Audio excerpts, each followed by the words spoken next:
So hello guys, आज हम पढ़ने जा रहे हैं क्लास 11th फिजिक्स का पहला chapter which is units and measurements.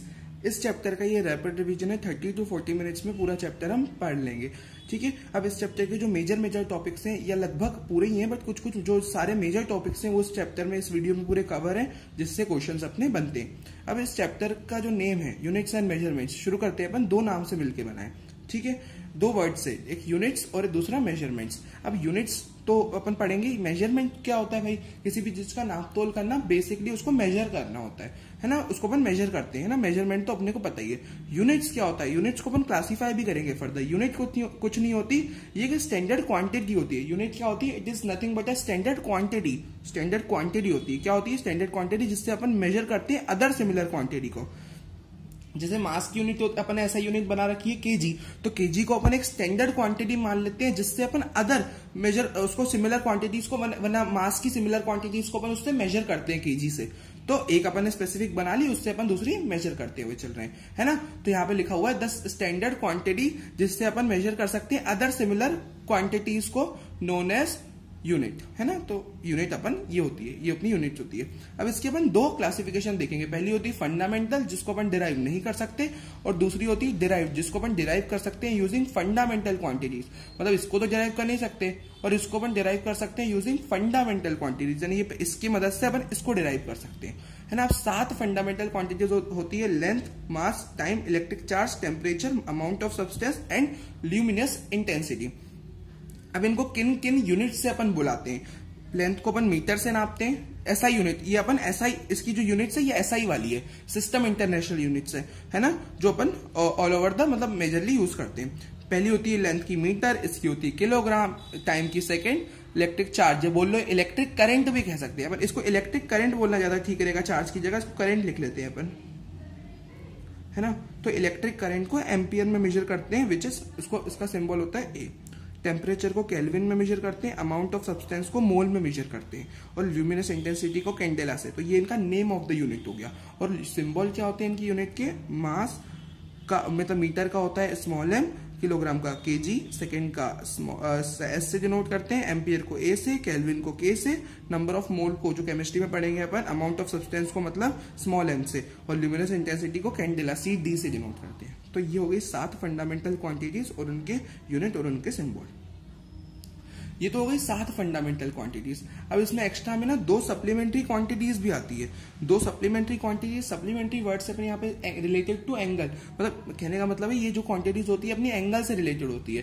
पहला एक तो होती है अपनी प्लेन एंगल, एक होती है सॉलिड एंगल। ये 2 सप्लीमेंट्री क्वांटिटीज होती है। प्लेन एंगल अपना रेडियन में आरएडी, इसको लिखते हैं अपन शॉर्ट में, थीटा होता है, और सॉलिड एंगल अपना स्टेरेडियन यानी एसआरएडी, ओमेगा होता है। यानी प्लेन एंगल जैसे सर्कल हुआ तो सर्कल में अपन प्लेन एंगल निकालेंगे, है ना। जैसे मान लो नॉर्म, इसको मैं समझाता हूँ यहाँ पे, है ना। तो जैसे मान लो ये सर्कल है अपना, है ना। अब ये एक आर्क ने यहाँ पे एक सेंटर पे एंगल सब्सटेंड किया, तो ये थीटा, ये अपना प्लेन एंगल होगा।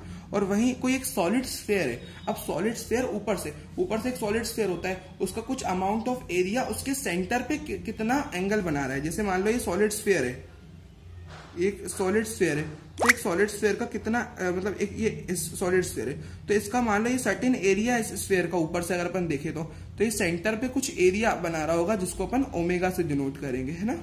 तो एक 3D स्ट्रक्चर हो जाता है, और ये 2D में रहता है अपना थीटा। तो ये होता है अपने सप्लीमेंट्री क्वांटिटीज। अब अपने 3 यूनिट सिस्टम्स होते हैं। क्या होते हैं? 3 यूनिट सिस्टम्स। अब उन यूनिट सिस्टम को हम देख लेते हैं। सबसे पहला यूनिट सिस्टम होता है अपना सीजीएस। सबसे पहला यूनिट सिस्टम होता है अपना सीजीएस। सीजीएस क्या होता है? Centimetre gram second. सीजीएस होता है सेंटीमीटर ग्राम सेकेंड। दूसरा होता है MKS, which is metre kilogram second. FPS होता है फुट पाउंड सेकेंड। ठीक है, ये अपने 3 यूनिट सिस्टम्स होते हैं, 3 तरीके के। ठीक है, अब उसके आगे होता है अपना डायमेंशनल फॉर्मूला। डायमेंशनल फॉर्मूला क्या होता है?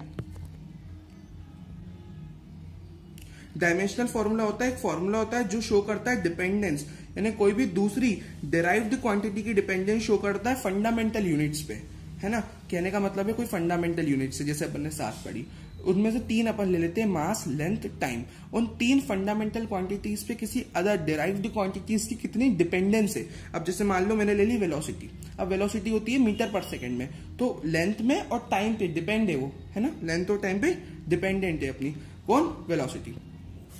तो कुछ इस तरह ही रहती है। तो वेलोसिटी को अपन लिखते हैं मीटर पर सेकंड में, जो मीटर पर सेकंड में लिखते हैं तो इसका डायमेंशनल फॉर्मूला होता है m0 l t minus 1 second. ऊपर जाएगा तो t इनवर्स हो जाएगा, एक्सेलरेशन होता है मीटर पर second square which is l t minus 2, force होता है फोर्स अपन ml t माइनस 2 होता है क्योंकि फोर्स अपना मास इनटू एक्सेलरेशन होता है, तो उससे अपन इसको डिराइव करते हैं kg मीटर पर सेकंड स्क्वायर, है ना, इसकी यूनिट होती है। उससे अपन फोर्स के डायमेंशनल फॉर्मूला को भी डिराइव कर सकते हैं। तो ये होते हैं अपने डायमेंशनल फॉर्मूला। क्या होते हैं डायमेंशनल फॉर्मूला? ये डायमेंशनल फॉर्मूला की डेफिनेशन और कुछ अपने एग्जांपल देख लिए। अब और भी इसके एग्जांपल हम देख लेते हैं। डायमेंशनल फॉर्मूला की और एग्जांपल अपन कह सकते हैं, जैसे प्रेशर हो गया, प्रेशर होता है अपना फोर्स बाय एरिया। अब जैसे डिराइव कर सकते हैं अपन इसको, फोर्स जैसे होता है ml t माइनस 2 और एरिया होता है L2, है ना। तो ऐसे ये सॉल्व हो जाएगा, ml minus 1 t minus 2। Power होता है अपना वर्क अपॉन टाइम, तो पावर का ये हो जाएगा। एनर्जी, कोई भी दुनिया की कोई सी भी एनर्जी, उसका dimensional formula ml2 t minus 2 होता है। तो इस तरह ये देख सकते हैं। अब डायमेंशनल, इस चैप्टर का सबसे इंपॉर्टेंट पार्ट आ जाता है एप्लीकेशंस ऑफ डायमेंशनल फॉर्मूला। अब तक अपन ने डायमेंशनल फॉर्मूला पढ़ लिया, ठीक है। अब इसको अपन और डायमेंशनल फॉर्मूला को निकालने का तरीका होता है उनकी खुद की फॉर्मूले। अगर फॉर्मूले पता है तो उससे निकाल सकते हैं, वरना उनकी यूनिट से। अब डायमेंशनल फॉर्मूला की कुछ एप्लीकेशंस होती है। पहली 3 एप्लीकेशन मेजरली होती है, ठीक है। अब जिसमें से पहली होती है किसी भी इक्वेशन की करेक्टनेस को हम चेक कर सकते हैं with the help of dimensional formula. मतलब जैसे अपने पास सेकंड इक्वेशन ऑफ मोशन है ना, अपन तीनों इक्वेशन ऑफ मोशन की करेक्टनेस को चेक कर सकते हैं, बट अपन यहाँ पे एक निकाल के देख लेते हैं। s is equal to UT plus half AT square. अब s क्या होता है? s अपनी लेंथ होती है, लेंथ अपनी क्या होती है? L1, उसका डायमेंशनल फॉर्मूला। बाकी दो तो जीरो हो जाएंगे, m0 और t0, ये हो गई, है ना। अब हाफ तो अपना डायमेंशन लेस होगा, क्योंकि अपन ने पढ़ेंगे आगे इसकी लिमिटेशंस होती है। डायमेंशन लेस जो फिक्स नंबर्स होता है उनको अपन नहीं निकाल सकते उनका डायमेंशन, तो इसको अपन नेग्लेक्ट कर देंगे। और एक्सेलरेशन अपन ने पढ़ा LT माइनस 1 होता है, टाइम होता है t, है ना। तो इस तरह ये UT के हो गए, है ना। तो और हाफ को अपन नेग्लेक्ट कर देंगे, एक्सेलरेशन के होंगे LT माइनस 2 हो जाएगा एक्सेलरेशन का, और T2 अपना टाइम के लिए हो जाएगा। अब इसको एज इट इज रखेंगे, ठीक है, इसको अपन एज इट इज रखेंगे। अब यहाँ पे क्या होगा? मास तो है ही नहीं कहीं पे भी, तो मास की पावर 0 रहेगी, L की पावर 1 रहेगी। टाइम की अपन सॉल्व कर सकते हैं, -1 + 1, तो T की पावर 0 हो जाएगी लॉ ऑफ एक्सपोनेंट से, ठीक है। m0 यहाँ पे भी L1 और T यहाँ पे भी कैंसिल हो जाएगा, -2 + 2 0 हो जाएगा। तो देख सकते हैं तीनों साइड की डायमेंशंस अगर यहाँ पे मैच हो रहे हैं तो ये होता है अपना यहाँ पे करेक्टनेस हो गई भाई। ये इक्वेशन करेक्ट है, अपन इससे बोल सकते हैं। और यही होता है अपना प्रिंसिपल ऑफ होमोजेनिटी। यहाँ पे लिखा हुआ नहीं है, बट प्रिंसिपल ऑफ होमोजेनिटी का मतलब भी यही होता है कि भाई एनी मतलब इक्वेशन या एनी फॉर्मूला वो मतलब डायमेंशनली करेक्ट तब होता है। मतलब कोई भी इक्वेशन डायमेंशनली करेक्ट तब होती है जब उसके हर साइड की डायमेंशन बराबर हो। तो जैसे ये जो हुआ, तो इसको अपन ने प्रिंसिपल ऑफ होमोजेनिटी से ही प्रूव करा है ना। तो वो भी यही होता है कि भाई हर जगह के डायमेंशन सेम, तो अपना करेक्ट होती है इक्वेशन। तो अपने प्रिंसिपल ऑफ होमोजेनिटी भी पढ़ लिया। अब दूसरी एप्लीकेशन होती है डायमेंशनल फॉर्मूला की। वो क्या होती है? वो होती है एक यूनिट सिस्टम को हम अनदर में कन्वर्ट कर ले, है ना। अब एक फॉर्मूला जैसे अपन ने पढ़ा था यूनिट सिस्टम को कन्वर्ट करने का, अपन पढ़ सकते हैं। एक फॉर्मूला एक ये होता है N1U1 is equal to N2U2। अब जहां पे N1 जो होता है अपनी पहली वाली क्वांटिटी की न्यूमेरिकल वैल्यू और U1 उसकी यूनिट, और N2 होता है दूसरी वाली क्वांटिटी की न्यूमेरिकल वैल्यू और U2 उसकी यूनिट। ये फॉर्मूले भी हम क्वेश्चन सॉल्व करने के लिए यूज कर सकते हैं, बट अपन दूसरा फॉर्मूला अपन एक यूज करेंगे जिससे डायरेक्ट पुट करके अपना आंसर आ जाएगा। वैल्यू पुट अप करके डायरेक्ट अपना आंसर अपन उस फॉर्मूले से ला सकते हैं, ठीक है। तो अपना वो फॉर्मूला अपन देख लेते हैं। तो convert one unit system to another, है ना। अब जैसे मान लो मेरे को 1 जूल को अर्ग में कन्वर्ट करना है। अर्ग कुछ नहीं होती, जैसे यहाँ पे लिखा हुआ है, तो CGS यूनिट होती है किसकी? जूल की। वर्क की CGS यूनिट अपनी अर्ग होती है ना। अर्ग हो गया तो कन्वर्ट 1 जूल क्या हो गई? जूल SI हो गई, और CGS क्या हो गई? अर्ग हो गई। तो अर्ग को मैं लिखना है CGS होती है, ठीक है। ये हो गया, है ना। अब कन्वर्ट करना है 1 जूल को अर्ग में, तो यहाँ पे एक फॉर्मूला होता है विच इज N2। अब मुझे तो निकालना है N2, मेरे को जो दूसरी वाली की न्यूमेरिकल वैल्यू निकालनी है, क्योंकि यूनिट तो मुझे पता है आंसर अर्ग में आने वाला है, क्योंकि वो ऑलरेडी डिफाइन है कि भाई उसकी CGS यूनिट का नाम अर्ग होता है ना। लेकिन उसके लिए जो फॉर्मूला होता है वो कुछ इस तरह होता है, उसका फॉर्मूला होता है which is N2 is equal to N1, है ना, M1 by M2 की power A, L1 by L2 की पावर B और T1 by T2 की पावर C, तो इस मतलब अब यहाँ पे ये इसके फॉर्मूला होता है। अब यहाँ पे अपन देख सकते हैं N1 की वैल्यू तो अपने पास 1 जूल, ये देखो ये 1 जो होता है ना वो N1 होता है, जो गिवन होती है ना, जो गिवन क्वांटिटी होती है या गिवन क्वांटिटी या जो गिवन सिस्टम में, जो मतलब जैसे यहाँ पे अपने को ऐसा ही सिस्टम में दे रखा है 1 जूल, तो वो N1 की वैल्यू होती है जो गिवन रहती है। तो 1 यहाँ पे N1 की वैल्यू हो गई। M1/M2, अब यहाँ पे पहली, अब M1 यहाँ पे क्या ऊपर वाली जो लिखेंगे ना वो अपन कौन सी लिखेंगे, SI वाली लिखेंगे। अपन जो भी क्वेश्चन सॉल्व कर रहे हैं उसमें अपने को ऊपर वाली अपन SI में लिखेंगे, है ना, ऊपर वाली SI में लिखेंगे और नीचे वाली अपनी रहेगी CGS में, है ना। तो इस तरह अपने को यहाँ पे लिखना होता है, ये इसका पैटर्न होता है ना। तो M1 वाली कौन सी यूनिट है भाई, क्योंकि इसको अपन कन्वर्ट कर रहे हैं, तो ऊपर वाली अपनी जो पहली वाली ऊपर SI वाली है, SI वाली कौन सी होती है, kg में होती है ना। तो 1 kg ऊपर लिख देंगे और नीचे CGS में कौन सी होगी, उसी का रेप्लिका अगर अपन CGS में बोले तो वो 1 ग्राम हो जाएगा, है ना। अब ABC पावर अपन ने क्यों लगाई है, क्योंकि अपने को नहीं पता कि वो उस पर, मैंने पता ना कितना वो डिपेंड करती है उस क्वांटिटी पे, तो वो अपने को नहीं पता होता। लेकिन अपन वो अपन कहाँ से लिखेंगे, वो अपन लिखेंगे ML2T-2 वाले फॉर्मूले से, जो वर्क डन का डायमेंशनल फॉर्मूला होता है। और इस डायमेंशनल फॉर्मूले से अपने को पता चल जाएगा कि ML2 पे उसकी डिपेंडेंसी कितनी है, उसकी ML2 पे जो डिपेंडेंसी होगी वो अपने को यहाँ से पता चल जाएगी। तो जैसे M पे उसकी डिपेंडेंसी पावर 1 की है, L पे 2 की है, T पे -2 की डिपेंडेंसी है, तो वो डिपेंडेंसी अपने को यहाँ से पता चल जाएगी, है ना। अब देखो N1 की वैल्यू तो 1 है, रख दी मैंने, ये इसको पुट करा, है ना, ठीक है।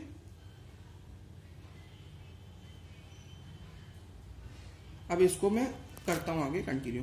अब जैसे N1 की वैल्यू 1 रखी, अब M1 और M2 की भी रख दी, और L1 की जगह मैं 1 मीटर लिख सकता हूँ SI में, L2 की जगह मैं 1 सेंटीमीटर लिख सकता हूँ CGS में, है ना। वैसे T1 और T2 की जगह मैं दोनों की जगह 1 सेकंड रखूंगा, क्यों, क्योंकि वो चेंज नहीं होती, वो सेम ही रहेगी अपनी, वो सेम ही रहती है। टाइम में अपन ने पढ़ा कि SI यूनिट और जो डिफरेंट वो अपने FPS CGS MKS होती है, तीनों में टाइम तो अपना सेकंड में ही रहता है। तो अपन इसको 1 सेकंड लिखेंगे। अब अपन देखो सेम यूनिट ऊपर नीचे वी कैन कैंसिल इट, तो यूनिट सारी अपनी कैंसिल हो सकती है यहाँ पे, है ना।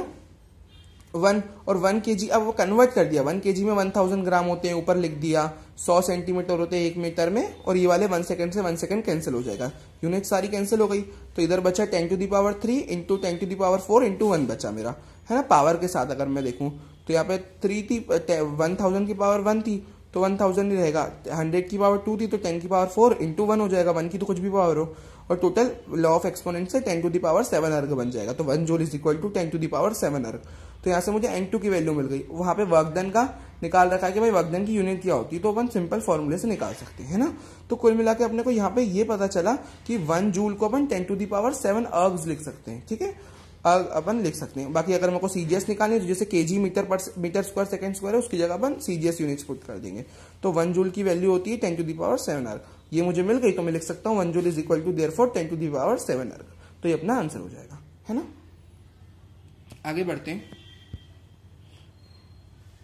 तो अपन ने आपसे क्या निकाल लिया कि अपन कोई भी एक यूनिट सिस्टम को दूसरे यूनिट सिस्टम में कैसे कन्वर्ट कर सकते हैं। अब जैसे यहाँ पे एक क्वेश्चन ये भी आ सकता है कि भाई 1 न्यूटन में कितने डाइन होते हैं, तो 1 न्यूटन में 10⁵ डाइन्स होती है, तो उसको भी अपन कन्वर्ट कर सकते हैं। ऊपर भी अपन फिर इस तरह रख देंगे। वहां पे पावर में क्या परिवर्तन आ जाएगा, सेम यही रहेगा, बस फोर्स का क्या होता है MLT-2, तो यहाँ पे 1 यहाँ पे ये तो एज इट इज रहेगा -2, तो 1 तो अपना एज इट इज चलता आएगा, यहाँ पे 1 तो ये भी अपना 2 हो जाएगा, ये 2 ही रह जाएगा अगर फोर्स की बात करूं तो मैं, तो 2, तो यहाँ पे 3 ये हो गया और 2 ही हो गया, तो 10⁵ अपना डाइन बन जाता है अपना फोर्स। तो फोर्स के लिए अपन ऐसे कर सकते हैं, है ना। तो ये फॉर्मूला हो गया बेसिक,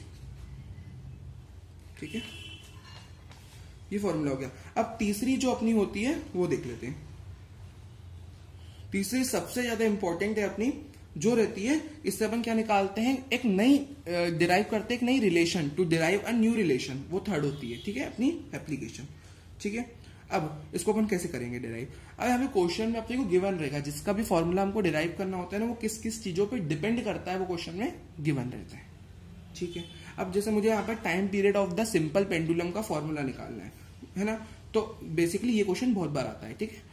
तो ये क्वेश्चन अपन निकाल लेते हैं यहाँ पे। अब देखो क्वेश्चन में गिवन है कि टाइम पीरियड जो है ना वो डायरेक्टली प्रोपोर्शनल है मास की पावर, मास पे लेंथ पे और acceleration due to gravity G पे। अब अपन यहाँ पे भी पावर्स का यूज करेंगे कि हमको नहीं पता कि वो इन पे कितनी पावर्स रेस्ट पे डिपेंडेंट है, ठीक है, तो ऐसा लिख देंगे। अब टाइम, अब एलएचएस वाली जो है एलएचएस पे टाइम है, टाइम क्या होता है अपना m0 L0 t की पावर 1, है ना। अब मैं प्रोपोर्शनलिटी को हटा के k कांस्टेंट लगा दिया मैंने। अब मास को मैं लिख सकता हूँ कैपिटल M, डायमेंशनल फॉर्मूला लिखना है, ठीक है सबका। तो m की पावर a और लेंथ होता है l की पावर b और g होता है एक्सेलरेशन ड्यू टू ग्रेविटी, जैसे टाइप ऑफ एक्सेलरेशन, तो LT-2 ही रहेगा, उसकी पावर c। ये एलएचएस एज इट इज रहेगा। आरएचएस में भी मैं सारी चीजें एज इट पावर्स को मैं अंदर मल्टीप्लाई कर दूंगा, तो m की पावर a यहाँ पे क्या हो जाएगा l की पावर b और l की पावर यहाँ पे b हो जाएगी, ठीक है, और l की पावर b आ गई। अभी तीसरे ब्रैकेट में से मैंने l की पावर c हो जाएगी, तो मैंने साथ में लिख दिया LL वाले को, तो l की पावर b l की पावर c है, ठीक है, ये c लिखा हुआ है ना, और t की पावर -2 इंटू c -2c ये लिखा हुआ है।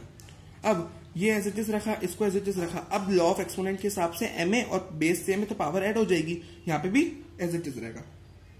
अब वी कैन कंपेयर इट, के तो अपना डायमेंशन लेस होगा तो उसको नेग्लेक्ट कर देते हैं अपन, ठीक है, कांस्टेंट का अपन डायमेंशन नहीं निकाल सकते, तो इसको और इसको कंपेयर कर लेंगे। सिंस दोनों मतलब MLT की पावर c है तो दे कैन बी इक्वेटेड, है ना। m की पावर यहाँ पे 0 है, यहाँ पे a है, तो मतलब a इज इक्वल टू 0 होगा। We can compare it, b plus c बराबर 0 होगा, है ना, और -2c बराबर 1 होगा। मैं इसको ट्रांसफॉर्म मतलब यहाँ से मैं क्या कर सकता हूँ भाई, वैल्यू पुट कर देता हूँ। पहले मैं यहाँ से -2c बराबर 1 है तो c की वैल्यू -1/2 आ जाएगी, ठीक है, और मैं यहाँ पे -1/2 रखूंगा c की जगह, इज इक्वल टू 0, तो b की वैल्यू आ जाएगी 1/2। तो तीनों की मेरे पास वैल्यूज आ गई।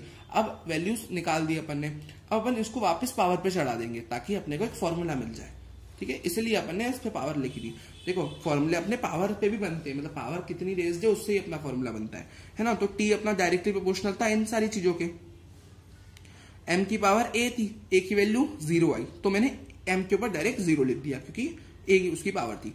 l की पावर 1/2 क्योंकि l की पावर b थी, b की वैल्यू आई 1/2, और c किसकी पावर थी, g की पावर थी, और c की वैल्यू -1/2 है तो g के ऊपर -1/2 आ जाएगा।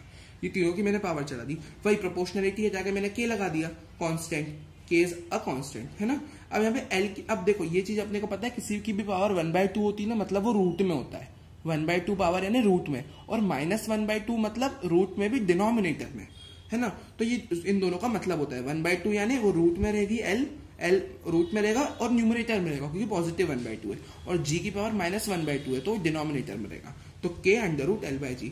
तो और यहाँ पे अगर मैं एक चीज यहाँ पे और एक्स्ट्रा भी ऐड कर दूं ना, तो k की वैल्यू जो प्रैक्टिकली निकाली गई है ना साइंटिस्ट के द्वारा, वो 2π होती है, तो मैं इसको 2π √L/g भी लिख सकता हूँ। इसको मैं अगर और अच्छे से लिखना चाहूँ तो मैं इसको ऐसे लिख सकता हूँ, देखो t is equal to 2π √L/g, ये अपना फॉर्मूला हो जाता है। और यहाँ पे we can consider k is equal to 2π, जो प्रैक्टिकली यूनिट निकाली गई है, तो मैं 2π की जगह प्रोपोर्शनलिटी को, मतलब प्रोपोर्शनलिटी कांस्टेंट हो जाएगा क्योंकि 2 और π दोनों कांस्टेंट्स होते हैं। तो ये अपना एक नई रिलेशन अपन ने डिराइव कर ली with the help of dimension analysis. इन सारी चीजों को अपन डायमेंशन एनालिसिस कह सकते हैं, ठीक है। अब अपन चैप्टर के एक नए पड़ाव पे आते हैं, विच इज सिग्निफिकेंट फिगर्स।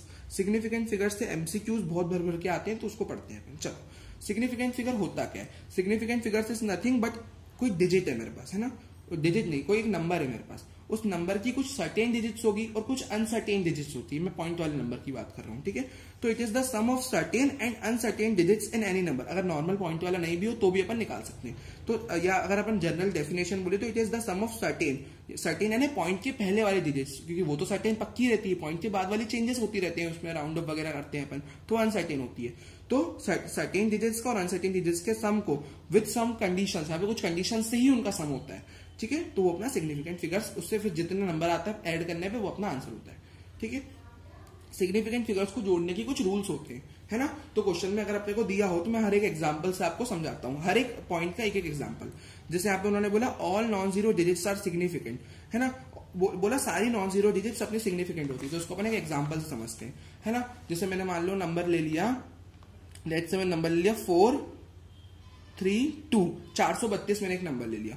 तो इसमें कितने नंबर है, इसमें 3 डिजिट्स हैं, तो 1 2 3, तो इसमें 3 सिग्निफिकेंट फिगर्स हो जाएंगे, है ना। ये तो हो गया नॉन जीरो डिजिट्स, ठीक है। तो उन्होंने बोला ऑल नॉन जीरो डिजिट्स अपनी सिग्निफिकेंट होती है, अगर बिना जीरो की हो ना तो सिग्निफिकेंट, या अगर ऐसा भी होता 432.45, है ना, ऐसा होता, अगर ये ऐसा होता तो भी ये अपने सारे काउंट होते 1 2 3 4 5, तो इसमें हो जाते हैं 5 सिग्निफिकेंट फिगर, क्योंकि सारे नॉन सिग्निफिकेंट, सारे मतलब सिग्निफिकेंट हो जाएंगे। क्यों? क्योंकि सारे नॉन जीरो है ना। और पॉइंट के बाद भी है तो उससे फर्क नहीं पड़ता, कहीं पे भी हो नॉन जीरो तो सारी सिग्निफिकेंट्स होती है बिना जीरो वाली, है ना। ये पहला रूल हो गया अपना। सेकेंड रूल की तरफ बढ़ते हैं, विच इज जो सारे के सारे जीरो होते हैं ना बिटवीन नॉन जीरो डिजिट्स। अगर दो नॉन जीरो, मतलब कहने का मतलब है दो नॉन जीरो डिजिट्स हैं, ठीक है। अब नॉन जीरो है ना, नॉर्मल जो नंबर्स होते हैं उनके बीच में अगर जीरो आ जाता है ना तो मैं उसको काउंट करता हूं। मतलब जीरो को अपन कुछ केसेस में काउंट करते हैं, कुछ में नहीं करते। बट अगर दो नॉन जीरो के बीच में जीरो आ जाता है ना, अगर जैसे दो नॉन जीरो नंबर्स हैं तो उन दो नॉन नंबर्स के बीच में, नॉन जीरो नंबर्स के बीच में अगर जीरो आ जाता है तो it can be counted as a significant figure. Decimal points फिर वहां मैटर नहीं करेंगे, बट अगर वो दो सिग्निफिकेंट के बीच में तो वो जीरो काउंट होगा। मैं इसको एक एग्जांपल से समझाता हूं, है ना। जैसे अपना हो गया 403, तो ये जीरो अपना काउंट होगा, है ना, क्योंकि ये 403 में जीरो अपना काउंट होगा, क्योंकि दो उसके बीच में अपने सिग्निफिकेंट के बीच में, ये दो नॉन जीरो के बीच में तो 3 सिग्निफिकेंट फिगर हो जाएंगे। मान लो यहाँ पे मतलब अब यहाँ पे ये 3 सिग्निफिकेंट यहाँ पे अपन फिगर्स कह सकते हैं, क्योंकि ये दो नॉन जीरो के बीच में। और अगर ये ऐसा भी होता 40.3 तो भी ये जीरो। अब यहाँ पे डेसिमल मैटर नहीं करता, तो दो नॉन जीरो के बीच में तो है ही ना ये जीरो, भले पॉइंट मैटर नहीं करेगा, but it is between two non zero digits, तो it can be counted as significant figure. भले ये 40.3 लिखा है ना, देखो भले ये 40.3 लिखा है, बट ये एक दो नॉन जीरो के बीच में है, भले पॉइंट है बट वो वहां पे लिखा है ना, भले वो पॉइंट लगाओ तो वो अपना फिर भी सिग्निफिकेंट काउंट होगा, ठीक है। चलो आगे बढ़ते हैं।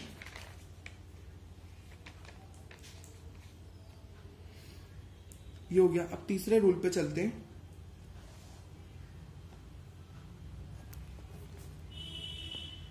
अब देखो थर्ड रूल है, अगर कोई नंबर लेस देन है, किससे लेस देन 1 से, अगर कोई नंबर 1 से लेस देन होता है ना, अब ये लिखा हुआ है, अगर कोई नंबर लेस देन 1 है देन जो जीरो होगा ना on the right of the decimal, right of the decimal पे जो जीरो होता है ना, वो जो होता है अपना, मतलब यहाँ पे लिखा हुआ है if the number is less than 1 then the zero on the right of the decimal point, but मतलब वो अपना right of the decimal point अपना काउंट होता है, बट जो लेफ्ट होता है ना वो अपना जो होता है first non zero digit are not significant. तो मैं इसको आपको एग्जांपल से समझाता हूं,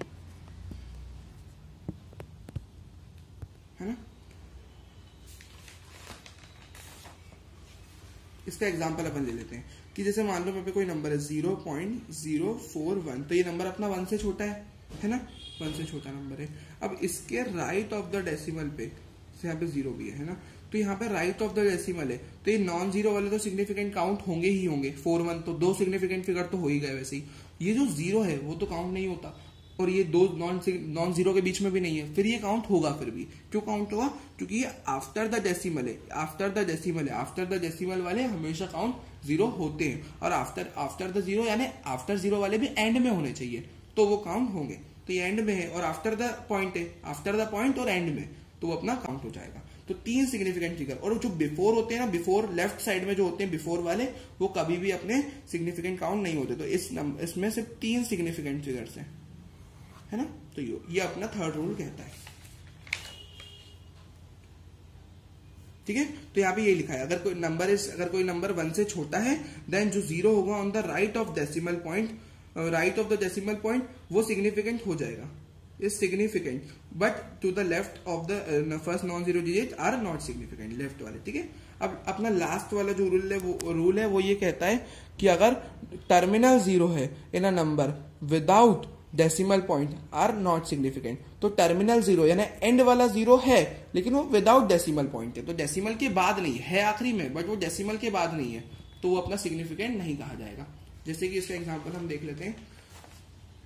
जैसे मैंने नंबर ले लिया 430, तो यहाँ पे ये जीरो सिग्निफिकेंट काउंट नहीं होगा क्योंकि पॉइंट की बात नहीं है, लेकिन यहाँ पे और ये दो तो काउंट होंगे क्योंकि नॉन जीरो है, तो 2 सिग्निफिकेंट फिगर, है ना। ये कह रहा है लास्ट रूल, है ना। तो ये हो गया अपना सिग्निफिकेंट फिगर्स का टॉपिक कंप्लीट। अब देखो डायमेंशनल फॉर्मूलाज के भी ना, ये डायमेंशनल जो अपना फॉर्मूला होता है उसकी भी कुछ लिमिटेशंस होती है। जैसे कांस्टेंट वैल्यूज, जैसे पाई जैसी वैल्यूज हो गई, उनकी कोई भी डायमेंशनल फॉर्मूला नहीं होता। फिक्स्ड नंबर्स होते हैं या कांस्टेंट होते हैं जैसे 2, 1/2 एक्सेट्रा, उनका कुछ भी डायमेंशनल फॉर्मूला नहीं होता। They can't they can be skip in equation. उनको स्किप, जैसे अपने 1/2 को स्किप किया था सेकंड इक्वेशन ऑफ मोशन में, तो ये उनको अपन वैसे भी काउंट नहीं करते हैं, तो अपने वो मतलब उनको नेग्लेक्ट करा जाता है, ठीक है। तो लिमिटेशन है क्योंकि उनका अपन पता नहीं लगा पाते हैं, है ना। तो यहाँ पे एक मैं काफी इंपॉर्टेंट स्टेटमेंट आपको बताता हूं कि भाई every dimensionally correct equation is not physically correct. मतलब कोई अगर डायमेंशनली करेक्ट इक्वेशन है तो फिजिकली करेक्ट हो, ऐसा जरूरी नहीं होता है। अब उसको मैं ये पॉइंट आदर्शन रीजन वगैरह में आ सकता है, तो उसको अपन समझ लेते हैं। जैसे मान लो मेरे पास इक्वेशन है s is equal to ut और मैंने उसको हाफ 80 की जगह 3/280² लिख दिया या कोई और नंबर डाल दिया अपने मन से, तो वो ये डायमेंशनली तो सेम आएगी। क्यों? क्योंकि वैसे भी नंबर को तो अपन नेग्लेक्ट कर ही देते हैं, तो उसका तो वैसे भी वो पता ही नहीं चलेगा कि नंबर क्या है वहां पे। जब वन डायमेंशनल फॉर्मूला निकालेंगे तो वो तो नेग्लेक्ट हो जाता है, तो नंबर तो इंसान कुछ भी रख देगा वैसे वहां पे। तो ये डायमेंशनली करेक्ट आएगी फिर इक्वेशन, इसका जो डायमेंशन है वो तो हर जगह का सेम ही आएगा, तो ये डायमेंशनली करेक्ट हो जाएगी according to the principle of homogeneity. लेकिन ये फिजिकली करेक्ट तो नहीं है, मतलब इक्वेशन ओरिजिनल जो अपन यूज करते हैं वो तो हाफ वाली करते हैं, तो ये फिजिकली करेक्ट नहीं होती इक्वेशन। लेकिन कोई इक्वेशन अगर वो फिजिकली करेक्ट है, जैसे s is equal to ut plus half 80², half 80², तो ये जो इक्वेशन है ये अपनी फिजिकली करेक्ट तो है ही, ये इक्वेशन अपनी फिजिकली करेक्ट है, s is equal to ut plus half 80² वाली, तो इट इज फिजिकली करेक्ट। अभी फिजिकली करेक्ट है तो डायमेंशनली करेक्ट तो होगी ही होगी। तो एक स्टेटमेंट अपन लिख सकते हैं कि, लिख लेते हैं अपन, अ फिजिकली करेक्ट इक्वेशन, जो फिजिकली होती है करेक्ट इक्वेशन, यानी जो परफेक्ट पूरी फॉर्म में होती है, is always dimensionally correct. Dimensionally correct रहेगी। अगर कोई इक्वेशन फिजिकली करेक्ट है तो, फिजिकली करेक्ट है तो डायमेंशनली करेक्ट होगी, है ना। But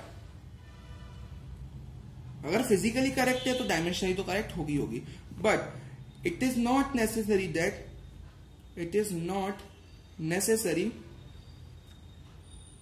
that a dimensionally correct equation, dimensionally correct equation is physically correct, physically correct। तो यहाँ पे साफ साफ मैंने ये लाइन अपनी एज इट इज लिख के दे सकते हैं। आदर्शन रीजन में क्वेश्चन 1 नंबर का आ सकता है कि भाई फिजिकली करेक्ट इक्वेशन तो हमेशा डायमेंशनली करेक्ट होती है ना, but it is not necessary that कि कोई डायमेंशनली करेक्ट इक्वेशन हो तो फिजिकली करेक्ट हुई। तो अपन एग्जांपल भी वो वाला लिख सकते हैं, है ना, s is equal to ut वाले जैसे, और भी अपन काफी एग्जांपल बना सकते हैं। तो ये हो गया, ये मैंने एक्स्ट्रा आपको ये भी बताया, मतलब ये चीज भी रहती है, ठीक है। लिमिटेशन चल रही थी ना, हाँ ये हो गया। अब तीसरी लिमिटेशन क्या होती है कि dimensional formula can not be added और subtracted by simple algebraic laws. तो एल्जेब्रिक लॉस जो होते हैं, जैसे प्लस माइनस मल्टीप्लाई डिवाइड, उससे अपन डायमेंशनल फॉर्मूले को ऐड, उसको सॉल्व नहीं कर सकते। अपन कैसे करते हैं, लॉ ऑफ एक्सपोनेंट की मदद से डायमेंशनल फॉर्मूलाज को सॉल्व करते हैं, बट उसको सिंपल एल्जेब्रिक फॉर्मूलाज जो होते हैं प्लस माइनस मल्टीप्लाई डिवाइड, उससे अपन उसको डील कभी नहीं कर सकते, ठीक है। तो वही लिखा हुआ है। अब देखो लास्ट ऑफ दिस चैप्टर में जो अपना छोटा सा एक कंसेप्ट है जो अपना काफी फिजिक्स में यूज होता है, ये चैप्टर ही पूरा ऐसा है जो through out the physics use होगा। तो सम इंपॉर्टेंट प्रैक्टिकल यूनिट्स, कुछ प्रैक्टिकल यूनिट्स ऐसी होती है जो हमको यूज करनी है। जैसे एक 1 एंजेस्ट्रॉन की वैल्यू अपने को आगे काफी यूज होगी, आगे जैसे रोटेशनल मोशन वगैरह चैप्टर है, और भी काफी चैप्टर है थ्रू आउट द अपनी केमिस्ट्री वगैरह में भी काफी जगह यूज होता है कि 1 एंजेस्ट्रॉन की वैल्यू कितनी होती है। केमिस्ट्री में तो बहुत यूज होता है, विच इज 10⁻⁻10 मीटर। तो 1 एंजेस्ट्रॉन की वैल्यू होती है 10⁻⁻10 मीटर। सेकंड होता है एक 1 नैनोमीटर की वैल्यू होती है 10⁻⁻9 मीटर। 1 लाइट ईयर, ये भी अपना फिजिक्स में तो बहुत यूज होता है, ये ग्रेविटेशन में पढ़ेंगे अपन, 9.46 इंटू 10⁻15 मीटर। तो ये लाइट ईयर होता है। लाइट ईयर कुछ नहीं होता, इट इज द डिस्टेंस, मतलब it is the distance that light travels in a year. एक ईयर में लाइट कितनी डिस्टेंस ट्रेवल करती है वो होता है एक लाइट ईयर। तो ये हो गया, इसका मीनिंग जानना जरूरी है, ठीक है। तो इसका मीनिंग होता है एक साल में लाइट कितनी दूरी कवर कर रही है ना। तो ये लाइट ईयर जो होता है ना, डिस्टेंस होता है। ईयर सुन के उसको टाइम नहीं समझना है अपने को, वो डिस्टेंस होता है ना, मीटर में, है ना, वो सारे समझ सकते हैं। 1 AU, ये भी अपना ग्रेविटेशन में काम आएगा, which is astronomical unit. Astronomical unit is nothing but an average distance between earth and sun. Sun और अर्थ के बीच की एवरेज डिस्टेंस होती है 1 एस्ट्रोनॉमिकल यूनिट। तो 1.496 इंटू 10⁻11 मीटर ये एवरेज डिस्टेंस होती है बिटवीन, मतलब सन एंड अर्थ के बीच की एवरेज डिस्टेंस होती है ये, ठीक है। तो उसको 1 एस्ट्रोनॉमिकल यूनिट हम कहते हैं, ठीक है। 1 पार्सेक, 1 पार्सेक उसको अपन लिख सकते हैं 3.08 इंटू 10⁻16 मीटर। बाकी कुछ एक्स्ट्रा ये है, 1 फर्म होता है 10⁻−15 मीटर, और एक माइक्रोन की वैल्यू म्यू से डिनोट करते हैं 10⁻6 मीटर। तो कुछ एक्स्ट्रा ये भी है, ठीक है। बाकी ये वाली तो एंजेस्ट्रॉन, नैनोमीटर वगैरह, लाइट ईयर, एस्ट्रोनॉमिकल यूनिट, ये कुछ सारी इंपॉर्टेंट अपनी यूज होती है ना। तो इनके बारे में मैंने बता दिया, ठीक है। तो ये था अपना पूरा यूनिट एंड मेजरमेंट का रैपिड रिवीजन। अपने आधे घंटे में इस पूरे चैप्टर को पढ़ लिया है। इस चैप्टर के जो मेजर क्वेश्चन है वही टॉपिक से आते हैं, ठीक है। तो ये चैप्टर अपना कंप्लीट हो गया है ना, मतलब अपने रैपिड रिवीजन डन हो चुका है, ठीक है। तो thank you for watching this video. Please like, share and subscribe the channel. Thank you so much.